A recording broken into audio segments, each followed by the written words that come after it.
ശുദ്ധാക്ഷരങ്ങളിലേക്ക് വീണ്ടും സ്വാഗതം. ജീവിതത്തിൽ ചിരി വിതറി ചിന്തയിലേക്ക് നയിക്കുന്ന അപൂർവ ജന്മങ്ങൾ അവതാരം ചെയ്യും. ചരിത്രത്തിൽ നാസറുദ്ദീൻ മുല്ല അങ്ങനെ ഒരാളായിട്ടാണ് അറിയപ്പെടുക. അദ്ദേഹം ഒരു വിദൂഷകനായിരുന്നു, മഹാജ്ഞാനിയായിരുന്നു, വെറും നേരം പോക്കുകാരനായിരുന്നു. എന്തായിരുന്നു അദ്ദേഹം, എന്തല്ലാതായിരുന്നു അദ്ദേഹം ആർക്കറിഞ്ഞൂടാ. എങ്ങനെയായിരുന്നാലും അദ്ദേഹത്തിൻ്റെ ഓരോ നർമ്മ കഥകളും നമ്മെ ചിരിപ്പിക്കുകയോ ചിന്തിപ്പിക്കുകയോ അല്ലെങ്കിൽ കരച്ചിൽ മുട്ടി നിൽക്കുന്നൊരു ചിരിയിലേക്ക് നയിക്കുകയോ ചെയ്യും. ഇവിടെ വീണ്ടും എൻ്റെ കയ്യിലൊരു വളരെ ചെറിയ പുസ്തകം, നാസറുദ്ദീൻ മുല്ലായും 101 നർമ്മകഥകളും, ABV കാവിൽപ്പാട്ട് സമാഹരിച്ചതാണ് ഈ കഥകൾ. എനിക്ക് തോന്നിയിട്ടുള്ളത്, ഒരു വിദൂഷക വേഷമണിഞ്ഞ് നാസറുദ്ദീൻ മുല്ല നമ്മുടെ മുമ്പിൽ വന്ന് നിൽക്കുന്നു. അല്ലെങ്കിൽ അന്നത്തെ കാലത്തെ രാജാക്കന്മാരുടെയും പ്രമുഖരുടെയും ഒക്കെ മുമ്പിൽ വന്ന് നിൽക്കുന്നു. എന്നിട്ട് തനി വിദൂഷകനെ പോലെ യാതൊരു ഭയവുമില്ലാതെ, യാതൊരു ഉത്കണ്ഠവുമില്ലാതെ അവരുടെ മുഖത്ത് നോക്കി സത്യം പറയുന്നു. അദ്ദേഹത്തിൻ്റെ നർമ്മകഥകൾ സത്യത്തിൽ ചാലിച്ചെടുത്ത വർണ്ണകഥകളാണ്. അതുകൊണ്ട് തന്നെ ചിരിയേക്കാൾ ഏറെ നിറഞ്ഞു നിൽക്കുന്നത് ചിന്തയാണ്. രാജാവും അദ്ദേഹവും കൂടി സംസാരിക്കുകയാണ്. മരണത്തെക്കുറിച്ചും മരണാനന്തര ജീവിതത്തെക്കുറിച്ചാണ് സംസാരിക്കുക. രാജാവ് പറയുന്നു, മരിച്ചതിന് ശേഷം ഞാൻ സ്വർഗത്തിൽ പോവോ നരകത്തിൽ പോവോ? ഉടൻ തന്നെ ഒന്ന് ചിന്തിക്കുക പോലും ചെയ്യാതെ ഇദ്ദേഹം പറയുന്നു, തീർച്ച നരകത്തിൽ പോകും.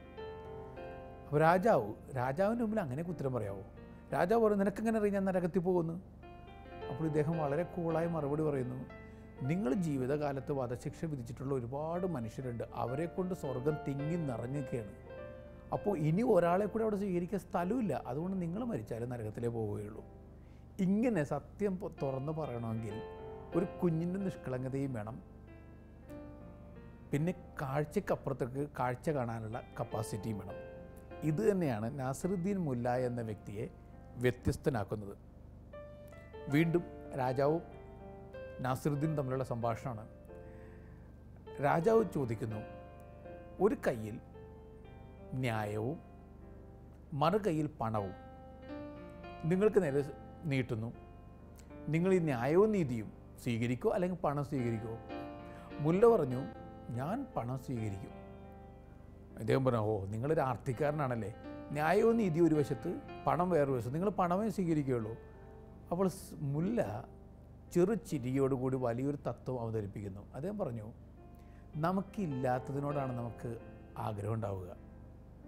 എനിക്ക് പണം ഒട്ടുമില്ല, അതുകൊണ്ട് പണം നേടാൻ ആഗ്രഹം ഉണ്ടാവും. നിങ്ങൾക്ക് ന്യായം ഒട്ടുമില്ല, അതുകൊണ്ട് നിങ്ങൾക്ക് ന്യായത്തോടായിരിക്കും താല്പര്യം കൂടുതലിപ്പോൾ. ഇല്ലാത്തതിനോടാണ് നമുക്ക് താല്പര്യം കൂടുക. ഇത് ചിന്തയുടെ മറ്റൊരു തലമാണ്. വീണ്ടും വീണ്ടും ഒന്ന് ധ്യാനിച്ച് കഴിയുമ്പോൾ അതിൻ്റെ പൊരുൾ നമുക്ക് മനസ്സിലാവും. സാധിക്കുന്നവർ ചിരി മാറ്റി ചിന്തയിലേക്ക് ചുവടുവെക്കുക. ജീവിതത്തിൽ പല പല വ്യക്തികളെക്കുറിച്ച് വളരെ രസകരമായ ചിത്രങ്ങൾ കോറിവെക്കുന്നുണ്ട് നാസറുദ്ദീൻ മുല്ല. അദ്ദേഹത്തിൻ്റെ ഭാര്യയും അമ്മായിയമ്മയൊക്കെ അദ്ദേഹത്തിൻ്റെ കഥകളിലെ വളരെ രസകര കഥാപാത്രങ്ങളായി മാറുന്നുണ്ട്. ഒരിക്കൽ ഇദ്ദേഹത്തിൻ്റെ അമ്മായിയമ്മ പുഴയിൽ വീണുപോയി. പുഴയിൽ വീണ അമ്മായിയമ്മയെ രക്ഷിക്കുവാൻ വേണ്ടി ഇദ്ദേഹവും പുഴയിലേക്ക് ചാടിയിറങ്ങി. എന്നിട്ട് ഒഴുക്കിനെതിരെ ഇദ്ദേഹം നീന്തി പോവുകയാണ്. അമ്മായിയമ്മയാകട്ടെ ഒഴുക്കിനൊപ്പം നീന്തി പോവുകയാണ്. അപ്പോൾ ആളുകൾ കരയിൽ നിന്ന് വിളിച്ചു പറഞ്ഞു, നിങ്ങളെന്തിനാണ് ഒഴുക്കിനെതിരെ നീന്തി പോകുന്നത്? അപ്പോൾ ഇദ്ദേഹം പറഞ്ഞു, എൻ്റെ അമ്മായിയമ്മയാണ് പുഴയിൽ വീണേക്കണത്. എല്ലാവരും സാധാരണഗതിയിൽ ചെയ്യുന്നത് അതിന് നേരെ ഓപ്പോസിറ്റ് അവർ ചെയ്യുള്ളൂ. എല്ലാവരും പുഴയിൽ വീണാൽ ഒഴുക്കിനൊപ്പം നീന്തി പോകുമെങ്കിൽ അവർ നേരെ ഒഴുക്കിനെതിരേ പോവുകയുള്ളൂ. എല്ലാവരും തെക്കോട്ട് പോയി കഴിഞ്ഞാൽ അവർ വടക്കോട്ട് പോകും. ഇങ്ങനെയാണ് അവരുടെ രീതി. നേരെ തല തിരിഞ്ഞ രീതി ആയതുകൊണ്ട് അത് തന്നെ അനുവർത്തിക്കേണ്ടത് എൻ്റെയും ഒരു കടമയായി മാറിയിരിക്കുന്നു. വീണ്ടും ഭാര്യയും അദ്ദേഹവും വളരെ രസകരമായ കഥാപാത്രങ്ങൾ, നമ്മുടെ സാധാരണ കുടുംബജീവിതത്തിലെ കഥാപാത്രങ്ങളെ പോലെ എപ്പോഴെപ്പോഴും ചണ്ട കൂടുന്നു, പിന്നെ സ്നേഹത്തോടു കൂടി ചണ്ട മാറ്റുന്നു, അങ്ങോട്ടും ഇങ്ങോട്ടും കുറ്റപ്പെടുത്തുന്നു, ഏതെങ്കിലും തരത്തിൽ ചെറിയ സ്നേഹത്തിൻ്റെ പാരകൾ പാരിതോഷികമായി സമ്മാനിക്കുന്നു. ഇതൊക്കെ തന്നെ ആ വീട്ടിലും. നല്ല ചൂടുള്ള, പൊള്ളുന്ന ചൂടുള്ള കഞ്ഞി ഉണ്ടാക്കി വെച്ചിരിക്കുകയാണ് ഭാര്യ. ഇയാൾ വന്നിപ്പോൾ തന്നെ ആ കഞ്ഞി വായിലേക്ക് ഒഴിക്കും, വായ പൊള്ളും, പൊള്ളട്ടെ. ഇതൊരാഗ്രഹമാണ്, മനസ്സിൻ്റെ ഒരു ചെറിയൊരു ആഗ്രഹമാണ് പൊള്ളിക്കണമെന്നുള്ളത്. പക്ഷേ ഇങ്ങനെ ചിന്തിച്ച് ഭർത്താവ് വരുന്നതും കാത്തിരിക്കുന്നതിനിടയിൽ കുളിക്കുകയാണ് ഭർത്താവ്. ഇപ്പോൾ വരും, പക്ഷെ അറിയാതെ ഈ കഞ്ഞി എടുത്ത് വായിലേക്ക് ഇട്ട് പോയി. ഇവർ തന്നെ പൊള്ളി അവർ കരയാൻ തുടങ്ങി, കണ്ണ് നിറഞ്ഞൊഴുകയാണ്. ഭർത്താവ് വന്നപ്പോൾ കരയുകയാണ്. അപ്പോൾ ഭർത്താവ് ചോദിച്ചു, എന്ത് നിങ്ങൾ കരയുന്നത്? അവർ പറഞ്ഞു, എൻ്റെ മരിച്ചുപോയ ഉമ്മയെക്കുറിച്ച് ഓർത്ത് കരഞ്ഞു പോയതാണ്. ഇത് കഴിഞ്ഞിട്ട് ഇദ്ദേഹം ഭക്ഷണം കഴിക്കാൻ തുടങ്ങുന്നു. കഞ്ഞി വായിലേക്കെടുത്ത് ഒഴിച്ചപ്പോൾ തന്നെ പൊള്ളുന്ന ചൂടാണല്ലോ, ശരിക്കും പൊള്ളി ഇദ്ദേഹവും കരയാൻ തുടങ്ങി, കണ്ണീരൊഴുക്കുകയാണ്. അപ്പോൾ കുസൃതി ചിരിയോടുകൂടി കരച്ചിൽ നിർത്തി ഭാര്യ ഭർത്താവിനോട് ചോദിക്കുന്നു, നിങ്ങളെന്തേ ഇപ്പോൾ കരഞ്ഞത്? അപ്പോൾ അദ്ദേഹം പറഞ്ഞു, ഞാനും നിൻ്റെ ഉമ്മയെക്കുറിച്ച് ഓർത്ത് തന്നെയാണ് കരഞ്ഞത്. അല്ല, എൻ്റെ ഉമ്മയെക്കുറിച്ച് ഓർത്ത് നിങ്ങളെന്തിനാണ് കരഞ്ഞത്? അപ്പോൾ അദ്ദേഹം പറയുന്നു, നിന്നെ ജീവനോടുകൂടി ഇവിടെ നിർത്തിയിട്ട് മരിച്ചുപോയ നിൻ്റെ ഉമ്മയെക്കുറിച്ച് ഓർത്ത് ഞാൻ കരഞ്ഞു പോയതാണ്. പ്രിയപ്പെട്ടവരെ, ഇതൊക്കെ ഞാൻ പറഞ്ഞില്ല, വെറും അനുദിന ജീവിതത്തിൻ്റെ തമാശകളായിരിക്കാം. പക്ഷേ ചില ആളുകളുടെ സാമീപ്യങ്ങൾ ചിലപ്പോഴൊക്കെ ആളുകളെ പൊള്ളിക്കുന്നുണ്ടെന്ന് നമ്മളെപ്പോഴെങ്കിലും തിരിച്ചറിഞ്ഞിട്ടുണ്ടോ? ചില മനുഷ്യരൊക്കെ കടന്നുപോയി ജീവിതത്തിൽ നിന്ന്. അപ്പോഴും ജീവിച്ചിരിക്കുന്ന ആളുകൾ ഓരോ ദിവസവും പൊള്ളിച്ചുകൊണ്ടേ ഇരിക്കുകയാണ്. ഭാര്യ കരുതുന്നത് ഭാര്യ പെർഫെക്റ്റ് വൈഫാണെന്നാണ്, ഭർത്താവ് കരുതുന്നത് അയാൾ പെർഫെക്റ്റ് ഹസ്ബൻഡാണെന്നാണ്. ഈ പെർഫെക്റ്റ് മനുഷ്യർ ഒരുമിച്ച് ചേർന്ന് കുടുംബജീവിതം അബ്സല്യൂട്ട്ലി ഇംപെർഫെക്റ്റാണ്. ഇത് മനസ്സിലാക്കിയെടുക്കുന്ന മക്കളാണ്, അല്ലെങ്കിൽ അയൽവക്കക്കാരാണ്. ഇത് ഒരു പാഠമായിട്ട് ഇൻഡിറക്റ്റായിട്ട് നാസിറുദ്ദീൻ മുല്ല നമ്മുടെ മുമ്പിൽ അനാവരണം ചെയ്യുകയാണ്. ബോധമുള്ളവർ വായിച്ചെടുക്കുക, ബുദ്ധിയുള്ളവർ പഠിച്ചെടുക്കുക. വീണ്ടും ജീവിതത്തിൻ്റെ ആ ഒരു ബാലൻസിനെ കുറിച്ച് നാസിറുദ്ദീൻ മുല്ല ഇങ്ങനെയാണ് പറയുന്നത്. അദ്ദേഹം പുറത്തേക്ക് നോക്കിയിരിക്കുമ്പോൾ ഓരോ സൃഷ്ടിയുടെയും സൗന്ദര്യം കാണുന്നു. അദ്ദേഹം പറയും, ദൈവം എന്തുമാത്രം സിസ്റ്റമാറ്റിക്കായിട്ടാണ് ഈ ലോകത്തിൽ ഓരോ കാര്യവും സൃഷ്ടിച്ചിരിക്കുന്നത്. ഭാര്യ ചോദിച്ചു, അതെങ്ങനെയാണ്? എല്ലാത്തിനും ഒരു ക്രമമുണ്ട്, എന്തും കൃത്യമായിട്ടാണ് ദൈവം സൃഷ്ടിച്ചിരിക്കുന്നത്. ഫോർ എക്സാമ്പിൾ, ദൈവം ആനക്കും ഒട്ടകത്തിനും ചിറക് കൊടുത്തിരുന്നെങ്കിൽ എന്ത് സംഭവിക്കുമായിരുന്നു? ഭാര്യ പറഞ്ഞു, എന്ത് സംഭവിക്കാനാണ്? അവ പറക്കും, പറന്ന് നമ്മുടെ വീട് പോലുള്ള വീടുമ്മേൽ വന്ന് വിശ്രമിക്കാൻ ഇരിക്കുകയാണെങ്കിൽ എന്ത് സംഭവിക്കും? പപ്പടം പോലെ പോലെ വീട്. ഇപ്പോൾ ദൈവത്തിന് കൃത്യമായൊരു പദ്ധതിയുണ്ട്. ഇതിന് നേരെ ഓപ്പോസിറ്റ് തരുന്നൊരു നാടൻ കഥയുണ്ട്. ഒരാൾ വലിയ തത്വചിന്തയൊക്കെയുള്ളൊരു മനുഷ്യൻ ഇങ്ങനെ ചുറ്റിലും നോക്കി കിടന്നിട്ട് പറയും, ദൈവത്തിനൊരു പ്രൊപ്പോർഷനില്ല, സൃഷ്ടികർമ്മത്തിൽ ഒരു സയൻറ്റിഫിക് സിസ്റ്റമാറ്റിക് അപ്രോച്ചില്ല. ഒന്ന് നോക്കിയേ, ഇത്രയും വലിയ ഒരു ഞാവൽ മരം, കൂറ്റൻ മരം, അതിൽ ഞാവൽപ്പഴം തീരെ ചെറുത്, വളരെ ചെറുത്, താഴെ കിടക്കുന്ന വെറും ഒരു വള്ളിയായിട്ടുള്ള മത്തങ്ങ, അതിൽ വലിയ മത്തങ്ങ. അപ്പോൾ ദൈവത്തിന് സിസ്റ്റമാറ്റിക്കായിട്ടുള്ള അപ്രോച്ച് ഇല്ലാത്തതുകൊണ്ടല്ല ഇത് സംഭവിച്ചത്. ഇതങ്ങൾ പറഞ്ഞു കഴിഞ്ഞപ്പോൾ തന്നെ ഒരു കാറ്റ് വീശിയപ്പോൾ ഞാവൽപ്പഴത്തിൽ ഒന്ന് വന്ന് ഇയാളുടെ തലയിൽ ഒന്ന് വന്ന് വീണു. അപ്പോൾ അയാൾ പെട്ടെന്ന് പറഞ്ഞു, ഓ ദൈവമേ, ശരിക്കും സിസ്റ്റമാറ്റിക് തന്നെയാണ്. ഈ ഞാവൽപ്പഴത്തിന് പകരം മുകളിൽ വലിയ മത്തങ്ങയോ കുമ്പളങ്ങയൊക്കെയാണ് ഉണ്ടായിരുന്നെങ്കിൽ, എൻ്റെ തലയിൽ അതുകൊണ്ട് വീണിരുന്നെങ്കിൽ ഇപ്പം എന്ത് സംഭവിക്കായിരുന്നു? അയാൾക്ക് ജ്ഞാനോദയം അങ്ങനെ ഉണ്ടായത്രേ. മുല്ലായുടെ കഥയിലൂടെ സഞ്ചരിക്കുമ്പോൾ ജീവിതത്തിൻ്റെ വിവിധ ഘട്ടങ്ങളെ നമ്മൾ കണ്ടെത്തുകയാണ്. മുല്ല പറയുന്നു, ഞാൻ ഭയങ്കര ധീരനായ വ്യക്തിയാണ്, ഭയങ്കര ധൈര്യം ഉണ്ടായിരുന്നു. ഒരിക്കൽ കള്ളം കയറി വീട്ടിൽ. അപ്പോൾ എന്ത് സംഭവിച്ചു? കൂട്ടുകാർ ചോദിക്കുന്നു, കള്ളം കയറിയപ്പോൾ ഞാൻ കട്ടിലിനടിയിൽ ഒളിച്ചിരുന്നു, അതാണ് ധീരത. അപ്പോൾ ഇദ്ദേഹം പറയുന്നു, അയ്യോ അതൊരു കാരണമുണ്ട്. കാരണം കള്ളനകത്തേക്ക് കയറി കഴിഞ്ഞപ്പോൾ കട്ടെടുക്കാവുന്ന ഒന്നും എൻ്റെ വീട്ടിലില്ല, പാവപ്പെട്ടവനല്ല ഞാൻ, അതുകൊണ്ട് നാണിച്ചിട്ട് ഞാൻ കട്ടിലിനടിയിൽ ഒളിച്ചിരുന്നതാണ്. ഇത് കേൾക്കുമ്പോൾ സാധാരണ മനുഷ്യരുടെ പരിതാപകരമായൊരവസ്ഥയാണ് നമ്മൾ മനസ്സിൽ കാണുന്നത്. കാരണം ഒരു കള്ളൻ കയറിക്കഴിഞ്ഞാൽ പോലും കട്ടെടുക്കാൻ ഒന്നുമില്ലാത്തത് കൊണ്ട് അയ്യേ ഈ കള്ളൻ്റെ മുമ്പിൽ പോലും കൊച്ചായി പോയല്ലോ എന്ന് കരുതിക്കൊണ്ട് ഒരാൾ കട്ടിനടിയിൽ ഒളിച്ചിരിക്കേണ്ടി വരുന്ന അവസ്ഥ വരുന്നു. പല പാവപ്പെട്ട മനുഷ്യരുടെയൊക്കെ അവസ്ഥ ഇതാണ് കണ്ണീരണിഞ്ഞ പുഞ്ചിരി, അല്ലെങ്കിൽ കരച്ചിൽ മുട്ടി നിൽക്കുന്ന ചിരി എന്നൊക്കെ ഞാൻ തുടക്കത്തിൽ പറഞ്ഞത്. ഇദ്ദേഹം ഒരാളിൽ നിന്നും പണം വാങ്ങിക്കാൻ വേണ്ടി ആ വീട്ടിൽ ചെല്ലുന്നു. അയാൾ വീടിനകത്ത് ഒളിച്ചിരിക്കുകയാണ്. പക്ഷേ മകനോട് പറഞ്ഞേൽപ്പിച്ചിട്ടുണ്ട് അച്ഛൻ ഇവിടെ ഇല്ല എന്ന് പറഞ്ഞേക്കണമെന്ന്. മകൻ അങ്ങനെ തന്നെ സിസ്റ്റമാറ്റിക്കായിട്ട് പറഞ്ഞു ഇവിടെ ഇല്ല ആൾ. പക്ഷേ തല കാണാം, അവിടെ ഒളിച്ചിരിക്കുമ്പോഴും തല ഇങ്ങനെ ഉയർന്നിരിക്കുന്നുണ്ട്. അപ്പോൾ മകനോട് മുല്ല പോകുന്നതിന് മുമ്പായിട്ട് പറഞ്ഞു അച്ഛൻ വരുമ്പോൾ ഒരു കാര്യം പറയണം, പുറത്തേക്ക് പോകുമ്പോഴും തലയും കൊണ്ട് പോകണമെന്ന് പറയണം. അല്ല തല മാത്രം ഇവിടെ പറിച്ചു വെച്ച് പോയി കഴിഞ്ഞാൽ കാലമൊക്കെ മോശമല്ലേ, ആരെങ്കിലൊക്കെ തലയെടുത്തുകൊണ്ട് പോകും. അടുത്തവണ പുറത്തോട്ട് പോകുമ്പോൾ തല കൂടി കൊണ്ടുപോകട്ടെ. സാധാരണ ജീവിതത്തിൻ്റെ നിർദോഷമായ ഒരു ഫലിതം. വീണ്ടും ഒരിക്കൽ ഇദ്ദേഹത്തിൻ്റെ ഭാര്യ കുക്ക് ചെയ്യുമ്പോഴൊക്കെ ഇഷ്ടം പോലെ ഉപ്പ് ചേർക്കും. അതുകൊണ്ട് ഉപ്പ് തിന്നും മടുത്ത ആളാണ് നാസിറുദ്ദീൻ മുല്ല. ഒരിക്കൽ ഒരു അപരിചിതം വന്ന് ഇവർ പാചകം ചെയ്ത ഭക്ഷണം എടുത്ത് കഴിക്കുന്ന കാഴ്ചയാണ് മുല്ല കണ്ടത്. മുല്ല ഇയാളെ ഓടിച്ചിട്ടു. അയാൾ ഓടി പുറമ്പോക്കിലേക്ക് പോയി, വീടിൻ്റെ പിന്നാമ്പുറത്തേക്ക് പോയി. ഇദ്ദേഹമാകട്ടെ അയാളെ പിന്തുടരാതെ നേരെ അടുത്തൊരു കുളമുണ്ട്, കുളത്തിൻ്റെ അരികെ വന്ന് വടിയുമായിട്ട് നിൽക്കുകയാണ്. ആളുകൾ ചോദിച്ചു ഒരുത്തൻ കയറി വീട്ടിൽ ഭക്ഷണം കട്ടു തിന്നു, അയാളെ ഓടിക്കുന്നതിന് പകരമായിട്ട് താനെന്തിനാ കുളക്കടവിലോ നിൽക്കുന്നത്? ഇദ്ദേഹം പറയുന്നു അയാൾ ഓടി കുളക്കടവിൽ വരും, കാരണം എൻ്റെ ഭാര്യ ഭക്ഷണം തയ്യാറാക്കി കഴിഞ്ഞാൽ അത് കഴിച്ചാൽ കടും ഉപ്പാണ്.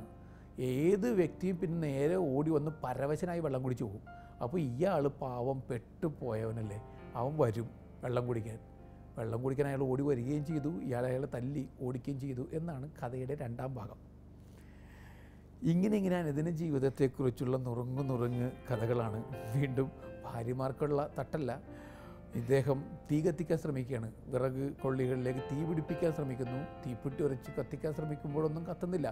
അവസാനത്തെ ഒരു വാണിങ് തീക്കൊള്ളികളോട് ഇയാൾ പറയുന്നു, ഇനിയും നന്നായില്ലെങ്കിൽ ഞാൻ എൻ്റെ ഭാര്യ ആമിനയെ വിളിക്കും. ഇതങ്ങൾ പറഞ്ഞു തീർന്നപ്പോൾ തന്നെ തീക്കൊള്ളികൾ കത്താൻ തുടങ്ങി. അപ്പോൾ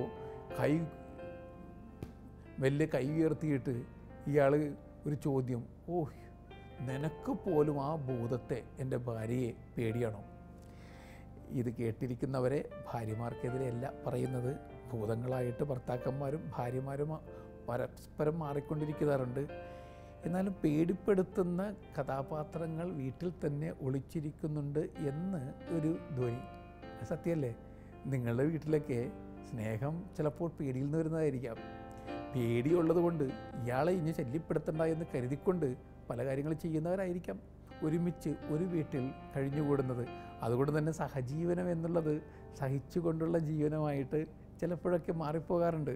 പറയുന്നത് നിങ്ങളുടെ വീടിനെക്കുറിച്ചല്ല, എന്നാലും പലപ്പോഴെങ്കിലും അല്ലെങ്കിൽ ചിലപ്പോഴെങ്കിലും നമ്മളുടെ വീട്ടിലും സഹിച്ചുകൊണ്ടുള്ള ജീവനമായിട്ട് സഹജീവനം മാറുന്നുണ്ടോ എന്നൊരു ചോദ്യം ഈ കഥകൾ നമ്മിൽ ഉണർത്തി എടുക്കുന്നുണ്ട്. പിന്നെ ചില നേരങ്ങളിൽ നമ്മളുടെ നിയമപാലനമൊക്കെ എന്തൊരു തമാശയാണ്. പ്രത്യേകിച്ചും ഇന്നിപ്പോൾ നിയമപാലനത്തെക്കുറിച്ച് കേൾക്കുന്ന കഥകൾ അല്ലെങ്കിൽ നമ്മൾ അനുഭവിക്കുന്ന കാര്യങ്ങളൊക്കെ മനസ്സിലാക്കുമ്പോൾ മുല്ലയുടെ പണ്ടത്തെ കഥ ഓർക്കും. മുല്ലയ്ക്ക് എവിടെ നിന്നോ കുറച്ച് പണം കിട്ടി. അന്നത്തെ രീതി അനുസരിച്ച് മാർക്കറ്റ് പ്ലേസിൽ വന്ന് 3 പ്രാവശ്യം വിളിച്ചു പറയണം, എനിക്ക് ഇങ്ങനൊരു സാധനം കിട്ടിയിട്ടുണ്ടെന്ന്. 3 പ്രാവശ്യം ഉച്ചത്തിൽ വിളിച്ചു പറഞ്ഞിട്ടും ആരും അവകാശികളായി വരുന്നില്ലെങ്കിൽ ആരാണോ വിളിച്ചു വരുന്നത് അയാൾക്കത് എടുക്കാം. ഈ കിട്ടിയ മുല്ല 3 മണി വെളുപ്പിന് ഉണർന്നിട്ട് മാർക്കറ്റ് പ്ലേസിൽ പോയി വിളിച്ചു പറയുകയാണ്, ഇന്ന സാധനം കിട്ടിയിട്ടുണ്ട്. 3 വട്ടം വിളിച്ചു പറഞ്ഞതിന് ശേഷം സ്വയം സമാധാനിച്ചിട്ട് പറയുന്നു, കാരണം 3 വട്ടം ഞാൻ ഒച്ചത്തെ വിളിച്ചു പറഞ്ഞു, ഒരാളും വന്നിട്ടില്ല, ഇതെൻ്റെ സ്വന്തമായി മാറിക്കഴിഞ്ഞു. ഇങ്ങനെ തന്നെയാണ് പലപ്പോഴും നമ്മുടെ ഓരോരുത്തരുടെയും ഓരോ വ്യക്തികളുടെയും നിയമപാലനം. പിന്നെ മറ്റൊരു കാര്യം കൂടിയുണ്ട്. നിങ്ങൾക്ക് വലിപ്പക്കുറവുണ്ടെന്ന് വിചാരിക്കുക. വലിപ്പം എന്ന് പറഞ്ഞു കഴിഞ്ഞാൽ ശരീരത്തിൻ്റെ വലിപ്പമല്ല. നിങ്ങൾക്ക് വലിയ പണമില്ല, നിങ്ങൾ വാഴുന്ന ആളല്ല, നിങ്ങൾക്ക് സൗന്ദര്യമില്ല, നിങ്ങൾ ഒരുപാട് ഉയർന്ന തട്ടിലുള്ള ആളല്ല. അപ്പോൾ നിങ്ങൾ എന്ത് ചെയ്യും? സാധാരണ ഒരു 95% മനുഷ്യരും ഉയരമില്ലാത്തവൻ ഉയരം കാണിക്കാൻ വേണ്ടി ഉയരമുള്ളവൻ്റെ കൂടെ നിൽക്കാൻ ശ്രമിക്കും. അതായത് ധനമില്ലാത്തവൻ ധനമുള്ളവൻ്റെ തോളുരുമി നിൽക്കാൻ ശ്രമിക്കും. ഒരുപാട് സൗന്ദര്യമില്ലാത്തവൻ സൗന്ദര്യമുള്ളവരുടെ കൂടെ നടക്കുന്ന പോലെ ഭാവിക്കും. അങ്ങനെ ചെയ്യുമ്പോൾ ഒരു സൈക്കോളജിക്കൽ സാറ്റിസ്ഫാക്ഷനാണ്. വലിയ ആളുകളുമായി ജീവിക്കുമ്പോൾ ഞാനും വലിപ്പമുള്ള ആളായി മാറി. അങ്ങനെയാണ് ഈ പ്രിറ്റൻഷനൊക്കെ സമൂഹത്തിൽ വരുന്നത്. പണമില്ലാത്തവൻ പണമുള്ളവനെ പോലെയൊക്കെ അഭിനയിക്കുന്നു, അവരവരുടെ വലിയ വലിയ പാർട്ടികളിലൊക്കെ പോകുന്നു. ഇങ്ങനെ ചെയ്യുന്നവർക്കെതിരെ ഒരു ഒളിയമ്പ് ചെയ്തുകൊണ്ട് മുല്ല പറയുന്ന ഒരു നുറുങ്ങ് കഥ ഇങ്ങനെയാണ്. മുല്ല വന്നിട്ട് പറയുന്നു, ഞാൻ സുൽത്താനെ കണ്ടു. അപ്പോൾ എല്ലാവരും കൂടി നിന്നു, സുൽത്താനെ കണ്ടോ? അദ്ദേഹം പറഞ്ഞു, ഞാൻ സുൽത്താനെ കണ്ടു, സംസാരിക്കുകയും ചെയ്തു, അദ്ദേഹം എന്നോട് സംസാരിച്ചു. ആളുകൾ അമ്പരന്നു, അത്രയും വലിയ ആളാണ് താങ്കൾ? അതെ, ഞാൻ കൊട്ടാരത്തിൻ്റെ അടുത്തേക്ക് പോയി നിന്നു, അദ്ദേഹം എന്നെ കണ്ടപ്പോൾ കോപിച്ചലറി, ആരാടാ നീ, കടന്നു പോ എന്ന് പറഞ്ഞു. ഞങ്ങൾ തമ്മിൽ അങ്ങനെ ഒരു സംഭാഷണം നടന്നു. ഈ തരത്തിലാണ് നമ്മുടെ സാധാരണ സോഷ്യലൈസേഷൻ്റെ കപടഭാവങ്ങൾ സഞ്ചരിക്കുന്ന എന്നുകൂടി നമ്മൾ വ്യക്തമായിട്ട് മനസ്സിലാക്കുക. ഇതുപോലുള്ള നർമ്മോക്തി കലർന്ന കുറച്ച് കഥകളൊക്കെ ഇടയ്ക്ക് ജീവിക്കുന്നത് നല്ലതാണ്. പ്രിയപ്പെട്ടവരെ, വൈക്കം മുഹമ്മദ് ബഷീർ എഴുതിയതുപോലെ ജീവിതം എന്താണ്? ഒരു വലിയ നേരമ്പോക്കാണ്, നീണ്ടു പോകുന്ന ഒരു നേരമ്പോക്കാണ്. സീരിയസ് ആകണം, സീരിയസ് ആകേണ്ട ഇടങ്ങളിൽ. സീരിയസ് ആകേണ്ടാത്ത ഇടങ്ങളിൽ പോലും സീരിയസ് ആയി ജീവിക്കേണ്ട ആവശ്യമില്ല. അപ്പോൾ ജീവിതത്തെ ഒരു ചിരിയോടുകൂടി, ദൈവത്തിൻ്റെ ചിരിയോടുകൂടി നോക്കിക്കാണാനുള്ള ഒരു ക്ഷണമാണ് ഇത്തരത്തിലുള്ള ചെറു പുസ്തകങ്ങൾ നമുക്ക് മുമ്പിൽ കാഴ്ചവെക്കുക. ചിരിക്കാനുള്ള ക്ഷമണവും സ്വീകരിക്കുക. എന്നിട്ട് എപ്പോഴും കരയിപ്പിക്കുന്നതിന് പകരം ഒരാളെങ്കിലും ജീവിതത്തിൽ നിന്ന് ആത്മാർത്ഥമായി ചിരിപ്പിക്കാൻ ശ്രമിച്ചു നോക്കുക. അതിന് നല്ലൊരു സുവിശേഷവൽക്കരണമായിരിക്കും.